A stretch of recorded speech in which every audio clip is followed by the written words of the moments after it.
Hola y gracias por acompañarnos en este análisis. Hoy vamos a sumergirnos en un tema de salud muy extendido y que genera muchísimas preguntas, el agrandamiento de la próstata. Para ello, contamos con una serie de documentos informativos bastante completos y destaca una tabla comparativa que nos va a ayudar mucho, yo creo. La misión es, pues, desgranar toda esta información, entender las distintas vías de tratamiento, desde los primeros pasos hasta la cirugía, y comparar de forma clara los pros y contras. Es un tema fundamental, sí, porque la decisión sobre qué camino tomar es increíblemente personal. Más allá de los datos clínicos, se trata de comprender qué implica cada opción en la vida diaria de una persona. Hoy vamos a centrarnos en las preguntas clave. ¿Qué se puede hacer antes de siquiera pensar en un quirófano? ¿Cuáles son los riesgos reales? Y sobre todo, ¿qué resultados se pueden esperar? Perfecto, pues empecemos por el principio. Antes de hablar de medicación o, bueno, de procedimientos más serios, los materiales que tenemos mencionan opciones más conservadoras. Lo llaman tratamiento en casa. ¿De qué estamos hablando exactamente? Pues son una serie de ajustes en los hábitos que, aunque parezcan sencillos, de verdad que pueden tener un impacto notable en el alivio de los síntomas. No van a resolver el problema de fondo, que es el crecimiento de la próstata, pero sí que pueden hacer el día a día mucho más llevadero. Es el primer escalón, y el más seguro, claro. Entiendo. En los documentos se menciona, por ejemplo, la doble micción. Me ha parecido curioso el término. Consiste en orinar, esperar unos instantes, relajarse y volver a intentarlo. Supongo que la idea es asegurarse de vaciar la vejiga lo máximo posible, ¿no? Esa es la idea.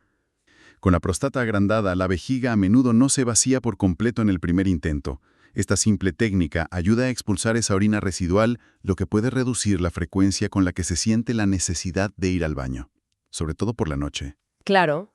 Y en esa misma línea, se aconseja reconsiderar ciertas bebidas. Sí, se habla de evitar o reducir la cafeína y el alcohol.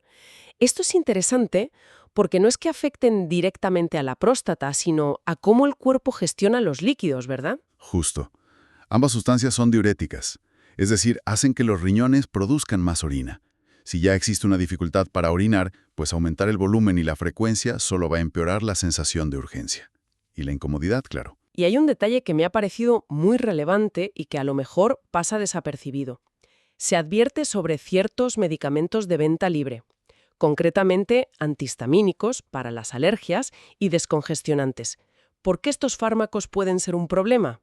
Porque muchos de ellos contienen componentes que tensan los músculos del cuello, de la vejiga y la próstata. Si la uretra ya está comprimida por el crecimiento prostático, estos medicamentos pueden cerrar el paso aún más, dificultando o incluso impidiendo la micción.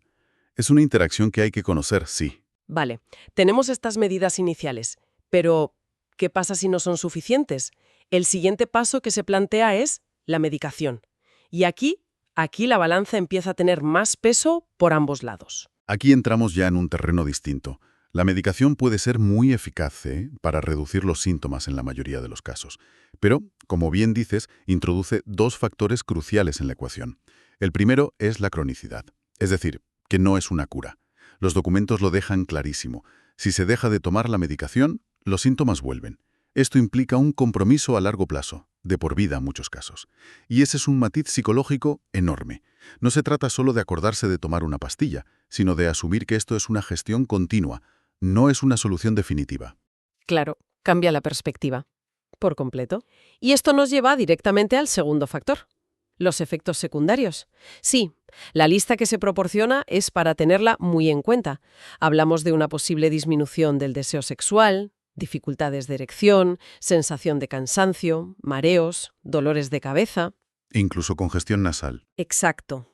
No le ocurrirá a todo el mundo, pero son posibilidades que están ahí, en el día a día. Y a esto hay que sumarle el coste. Aunque haya genéricos asequibles, algunos tratamientos pueden tener un coste elevado. Y al ser un gasto crónico, es un factor que no se puede ignorar. Entonces, llegamos a un punto en el que ni los hábitos ni la medicación son una solución satisfactoria. Es ahí cuando la cirugía entra en escena. ¿Qué tiene que pasar para que un médico diga, quizás deberíamos considerar una intervención? Exacto. La cirugía se reserva para cuando la situación es más grave o la calidad de vida está muy comprometida. Los documentos enumeran varias razones médicas muy concretas. No es una decisión que se tome a la ligera. Una de las más serias que se menciona es la incapacidad total para orinar, lo que llaman retención urinaria aguda. Eso suena a una emergencia. Lo es. Es una situación en la que la persona no puede orinar en absoluto, a pesar de tener la vejiga llena, y requiere atención médica inmediata. Pero no hace falta llegar a ese extremo. Otras indicaciones incluyen problemas recurrentes derivados de la obstrucción. Por ejemplo, sufrir infecciones de orina una y otra vez. Ah, claro. O que se formen cálculos en la vejiga por el estancamiento de la orina. O que la propia vejiga empiece a dañarse por el sobreesfuerzo constante. También se menciona el daño renal. Eso ya son palabras mayores. Hablamos de un punto de no retorno. Es decir, ¿la cirugía revierte ese daño o solo evita que vaya a más? Es una excelente pregunta. Generalmente, el objetivo es detener la progresión del daño. Al eliminar la obstrucción, se alivia la presión sobre todo el sistema urinario, riñones incluidos. Si el daño no es muy avanzado, puede haber una cierta recuperación, pero el objetivo principal es evitar un deterioro irreversible. Entiendo. Y por supuesto, hay dos motivos más directos: que la medicación no funcione o que sus efectos secundarios sean tan molestos que la persona simplemente no los tolere. Vale. La mejoría con la cirugía suena muy prometedora, sobre todo para quien lo está pasando mal. Pero claro, la palabra cirugía siempre viene con un pero. ¿A qué precio? Hablemos de los riesgos. Aquí es donde la tabla comparativa que tenemos es oro puro, porque nos permite poner las cosas en perspectiva. Vamos a comparar la medicación con la cirugía más común, la resección transuretral de la próstata, o RTUP. ¿De acuerdo? En la práctica, la cirugía implica una estancia en el hospital de 1 o 2 días, anestesia, y después un periodo de recuperación de unas 6 semanas, en las que hay que evitar esfuerzos, actividad sexual. Frente a eso, la medicación es tomar una pastilla al día. La implicación inicial parece mucho menor, aunque ya hemos visto que es un compromiso para siempre. Pero vamos a los resultados. Para la RTUP, la cifra es contundente. Los síntomas mejoran en más de 70 de cada 100 hombres. Y se añade un matiz. Cuanto peores son los síntomas al principio, más espectacular es la mejoría. Es un dato muy positivo. La medicación, en cambio, ayuda a la mayoría, pero raramente elimina los síntomas por completo. Es más una reducción, una gestión. Ahora bien, vamos con la parte delicada: los riesgos. El primero que aparece en la lista para la cirugía es la eyaculación retrógrada. Esto es cuando el semen en el orgasmo se va hacia la vejiga en lugar de salir. Se aclara que no es perjudicial, pero afecta a la fertilidad. Y la estadística que se da es enorme. Dice que ocurre entre 25 y 99 de cada 100 hombres. Ese rango del 25 al 99% es tan amplio que parece casi inútil. ¿A qué se debe esa variabilidad? Es una observación muy aguda. Esa variabilidad se debe a varios factores. Primero, la técnica quirúrgica exacta. Segundo, la anatomía del paciente. Y tercero, y muy importante, cómo definen y miden los diferentes estudios este efecto. A veces se cuenta cualquier disminución de volumen, otras solo la ausencia total. Pero el mensaje de fondo es que es un efecto secundario muy frecuente. En muchos casos casi una certeza. Es algo que hay que asumir si se elige esta vía. De acuerdo, eso lo aclara bastante. El siguiente riesgo en la lista son los problemas de erección. Los datos dicen que los reportan entre 3 y 35 de cada 100 hombres. Y aquí es crucial darle la vuelta a la estadística para entender el riesgo real.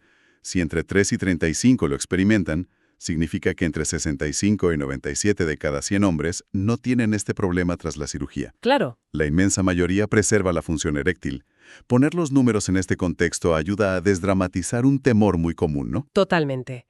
Y hablando de temores, quizá el mayor sea la incontinencia, pero los datos aquí son bastante tranquilizadores. Sí, afortunadamente. La incontinencia permanente es muy poco común. Las cifras hablan de aproximadamente 1 de cada 100 hombres. O sea, el 99% no sufre este problema. Puede haber una incontinencia temporal justo después, pero la permanente es una complicación rara. Y finalmente, está el riesgo a largo plazo, que la próstata vuelva a crecer y se necesite una segunda operación. Entonces, la gran diferencia entre los riesgos de la cirugía y los de la medicación es la naturaleza del riesgo en sí mismo. Esa es la clave. Con la cirugía te enfrentas a un riesgo potencial, puntual, concentrado en la intervención y el posoperatorio. Puede que ocurra o puede que no. Con la medicación, los efectos secundarios, si aparecen, pueden ser una realidad crónica, una molestia diaria que te acompaña. Es una elección entre un posible evento adverso agudo y un posible efecto secundario crónico. Exacto. Hay un último apartado en los documentos que me parece fascinante. Y es que nos hemos estado refiriendo a la cirugía como si fuera una sola cosa, pero no lo es. Hay todo un abanico de técnicas. Así es, y es importante conocerlas porque ofrecen distintos equilibrios entre eficacia y efectos secundarios. La RTUP que hemos comentado es la clásica, el patrón Noro durante décadas. Consiste en introducir un instrumento por la uretra y, literalmente, reseccionar, cortar en pequeños fragmentos el tejido que obstruye el paso. Pero se mencionan otras. Terapias con láser, vaporización con plasma. Suena a ciencia ficción. ¿En qué se basan? La filosofía es similar, eliminar tejido. Pero en lugar de cortarlo, lo vaporizan con energía, ya sea láser o plasma. Pensemos en la uretra como una manguera que la próstata está pisando.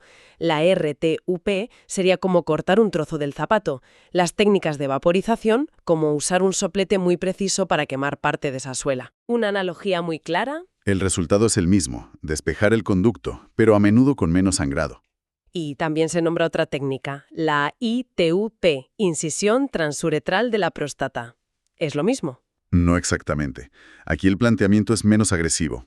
En lugar de eliminar una gran cantidad de tejido, simplemente se realizan 1 o 2 cortes profundos en la próstata y el cuello de la vejiga. Siguiendo la analogía, en vez de cortar el zapato, le hacemos unos cortes para que se abra y deje de apretar. Es una opción para próstatas no demasiado grandes. Y luego llega la que parece la gran novedad, el levantamiento uretral prostático. Se pone como ejemplo el sistema Urolift. Un momento, porque según leo aquí, esta técnica no corta ni quema nada de tejido. Nada. Simplemente lo aparta con una especie de grapas. Ese es un cambio de paradigma total. Lo es. Es una filosofía completamente diferente. Se introducen unos pequeños implantes permanentes que actúan efectivamente como grapas o anclajes. Tiran del tejido prostático hacia los lados, como si abrieras las cortinas de una ventana, y mantienen la uretra despejada. Suena casi demasiado sencillo. ¿Cuál es la pega? ¿Por qué no se usa siempre? La principal ventaja, y es enorme, es su perfil de efectos secundarios. Los estudios indican que preserva la función eyaculatoria y eréctil en una medida que las otras técnicas no pueden igualar. Vaya. La pega, si se puede llamar así, es que es una técnica más reciente. Los datos a muy largo plazo, a 10 o 15 años, pues aún se están consolidando. Y no es apta para todos los tipos de próstata.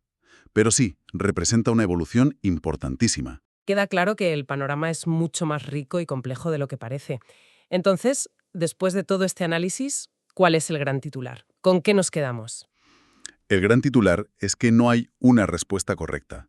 La decisión depende radicalmente de cómo los síntomas afectan a la calidad de vida de cada persona y de su escala de valores. ¿Hemos visto que hay un camino escalonado? Sí, Un camino que empieza con cambios de hábitos sencillos. Si eso no basta, se pasa a la medicación, que es eficaz, pero supone un compromiso crónico.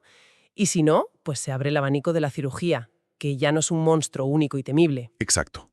Es una serie de opciones con distintos perfiles, desde la más probada, como la RTUP, con una alta eficacia pero efectos secundarios conocidos, hasta las más novedosas como Urolift, que buscan preservar al máximo la función sexual. La clave es que con esta información, la conversación con el especialista cambia por completo. Ya no se trata de recibir una recomendación de forma pasiva. Claro que no. Se trata de poder preguntar, doctor, ¿en mi caso sería candidato para una técnica como el Urolift? ¿O por el tamaño de mi próstata es más recomendable otra? ¿Qué podemos esperar? Se trata de participar en la decisión. Precisamente. Y esto nos lleva a la reflexión final para quien nos escucha y se encuentra en esta tesitura. Más allá de las estadísticas, la pregunta que hay que hacerse es profundamente personal. ¿Qué valoro más en este momento de mi vida? ¿Eliminar por completo los síntomas que me impiden dormir? ¿O priorizo por encima de todo mantener intacta la función sexual, aunque eso signifique una mejoría un poco más modesta? No hay una respuesta buena o mala. La respuesta a esa pregunta es la brújula que debe guiar la decisión final.